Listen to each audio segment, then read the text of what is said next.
Yo, what's going on everybody? It's your boy Naruto Explained here, bringing you guys another Boruto 2 Blue Vortex discussion. Today, I wanted to talk to you guys about why I think we need to have a very honest conversation about what just happened in Chapter 11 of Boruto 2 Blue Vortex, in particular that battle of Himawari versus Jura, and I'm going to offer a couple of stances that I think might be hot takes based on some of what I've read in the comment section, in the review, and in some of the videos that drop afterwards. So in regards to Himawari versus Jura, I think this is a perfect example of the expression, this was a no-win situation, and I think it's pretty sad if we're being honest here, because I do think the narrative is taking the right approach. The battle of Himawari versus Jura proves that you can't win for losing, which for the non-American viewers who support the channel, which that's about 40% of you guys, it means that you can't win because you just keep losing. You keep trying and you keep failing. Things aren't going your way. The deck is stacked against you, and that's what we have here with Himawari's character. On one hand, we have people saying that she should have been shown putting up a better fight against Jura, and the reasoning is that people are making the mistake of they're placing a cap on Jura's power level when we literally have not seen enough from the guy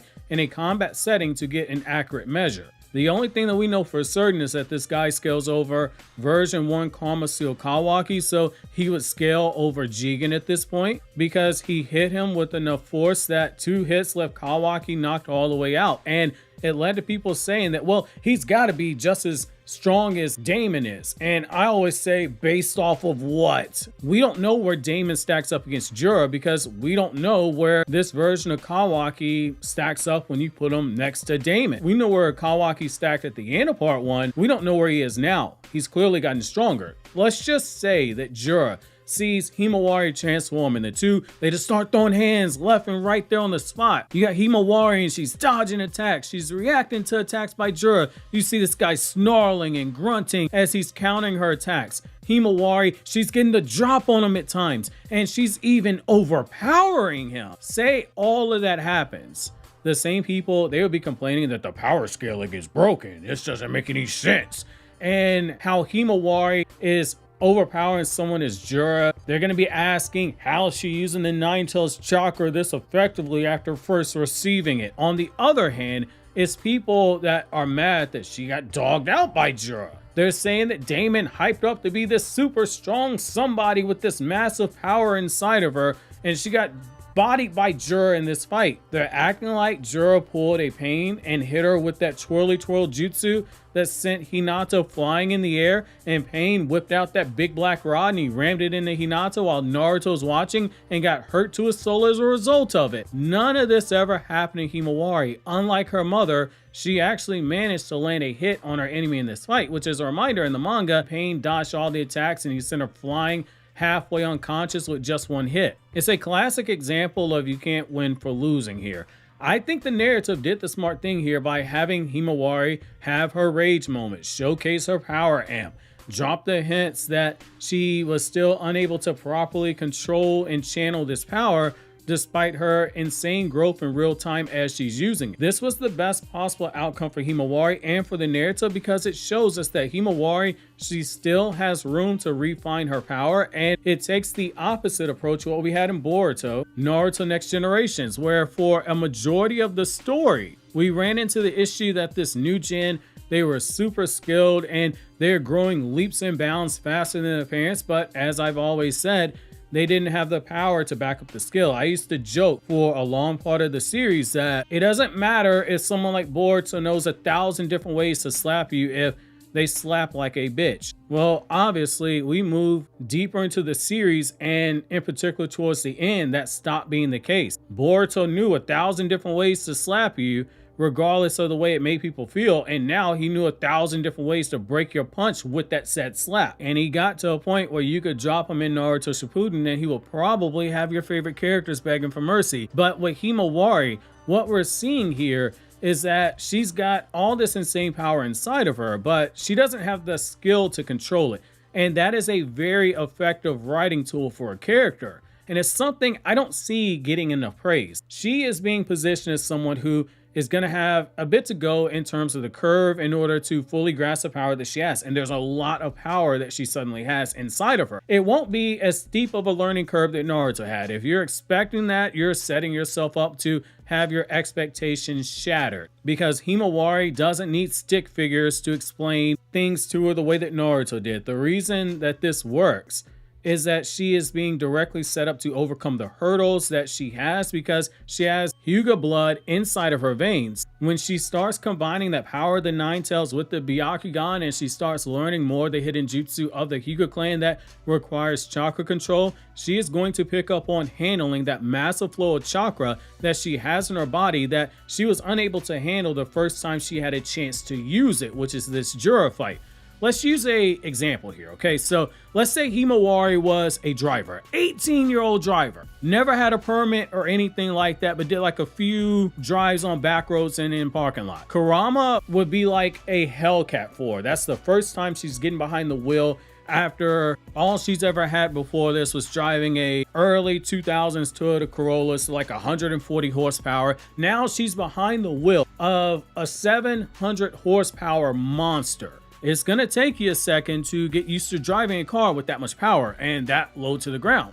For someone who's not used to that kind of power, you might think, hey, let me give them the black key that takes the horsepower down to 500 instead of giving them the red key that unlocks the whole power of the car. That's where Himawari is right now. This is her first time driving a car with the red key, and while she didn't crash it, she showed enough to make you want to put the training wheels on her and give her that black key. For every moment like her using a bijuu dama as quickly as she did, which that was super impressive, I'm not downplaying that at all, she showed moments where it was clear as daylight that she might have a higher aptitude for using Kurama's power than Naruto ever had. But for as much as Naruto needed pop-up books and he needed melodies in order to grasp basic things on how to use power and needed to say it back in a sing-song motion, he was still pretty damn good at it. For as much as I troll Naruto and call him an ignorant dumbass, Naruto, at the end of the day, was very hands-on and was a genius at hard work. When Naruto was shown fighting using both halves of Kurama, we saw a level of control that we didn't see with Himawari. The guy was throwing hands with Delta in the Hokage training ground, literally next door to the academy, and the whole time in the fight, when he's throwing punches at her, he's containing the area of damage to only hitting her. There weren't any shockwaves that cracked the ground from his attacks or anything of that nature, which that goes back to what Kishimoto told us back in 2016 for Jump Festa 2017. And it goes back to what Ikimoto said, where he said that in 2018 that he looks at a lot of Dragon Ball stuff to figure out how to express power for the fights, which, as Kishimoto said, discussing how Boruto fights would be different than Naruto, he said that there was a stressing to make the fights express power differently than before because of how strong Naruto and Sasuke got compared to where they were, and that the enemies were going to be more powerful than the enemies from before. But the goal was to move away from all the big explosions that you saw from ninjutsu, which is why the switch to taijutsu heavy fights for Naruto and Sasuke occurred, and you start seeing all these people absorb jutsu, because it was a way to split the baby, to show off the skill of Naruto and Sasuke to contain their area of damage, just like how Goku does in Dragon Ball, where a stray ki blast does not blow up the planet or a solar system.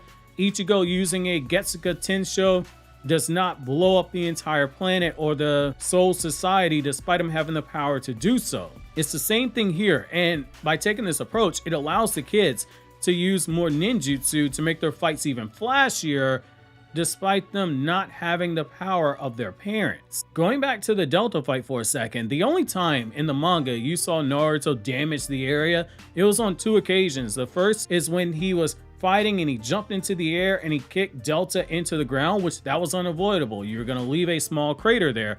And then the second time being when he uses the super giant Rasengan and left behind a crater during the attack itself. When he was throwing down what he wasn't seen, tearing up the backyard or any of the houses next door. All of the force was being contained to where he was hitting Jigen and vice versa. You had some random fodder looking out the window next door while watering their plants, and he saw Naruto being slapped around his backyard, and they wouldn't have known that a fight was going on because Naruto kept all the damage limited to where he was only hitting Jigen. When we look at Himawari in this last chapter, it's the exact opposite here. When she's fighting, she's not controlling any of this power properly. The ground, it is cracking on the impact from her first attack. It is cracking even further when she uses her bijuu dama because of the weight of the bijuu dama.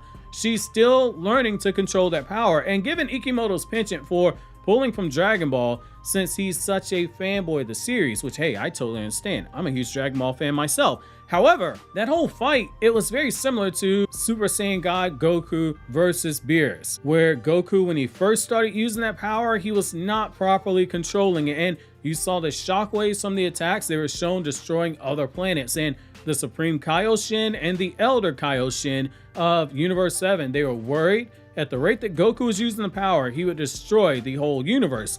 But he learned to control the power as he was fighting, and after 2 years of training with Whis, he gained proper control over that power. Himawari is at that same inflection point right here. Kurama says as much, despite her potential. Key word here that a lot of people look over, potential. That alone was not enough to overcome someone like Jura. We had the right balance of show versus tell. The story showed us her lack of control in a subtle way, but it also showed us that she was in over her head very gradually as the fight was going on. Very similar to Future Trunks when he fought against Cell and Goku when he fought against Cell. You didn't realize the fight was slipping away from them until things got too far out of their grasp near the end of their fights. Jura told us that he was playing around when he says that he was curious on how it would feel to show a glimpse of his true power, meaning there are still more layers that he can use. And Kurama tells us by letting us know that Himawari, she can't win the fight right now. It is a great way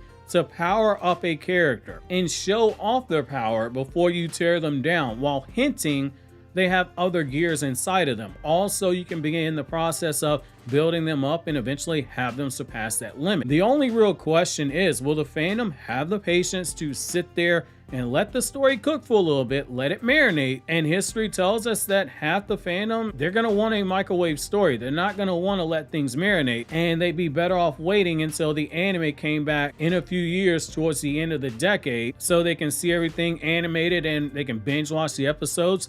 But I think we're off to the right path here with Himawari's character. I'm personally very glad that she wasn't matching Jura blow for blow here. I would have had a problem with it, but I wouldn't have been one of these people saying, oh, the Boruto power scaling is broken. I'm not gonna say some nonsense like that. It's very linear, but I would have said that there was a better approach to get us to that point. And I would have criticized that it's too early in the rollout of Jura's character to have him push to his limit unless it is a Karma Seal Boruto, or it is Damon, or it is Karma Seal version 2 Kawaki that is doing the pushing. I think Himawari's potential of using Kurama's power, it is a lot like Doma's potential in Demon Slayer with how fast he was growing in power, which this video on the left breaks down every upper moon in Demon Slayer, from their powers to their origin stories, their overall characters. And over here on the right, we got the brand new Boruto chapter review that you can watch if you haven't seen that one already.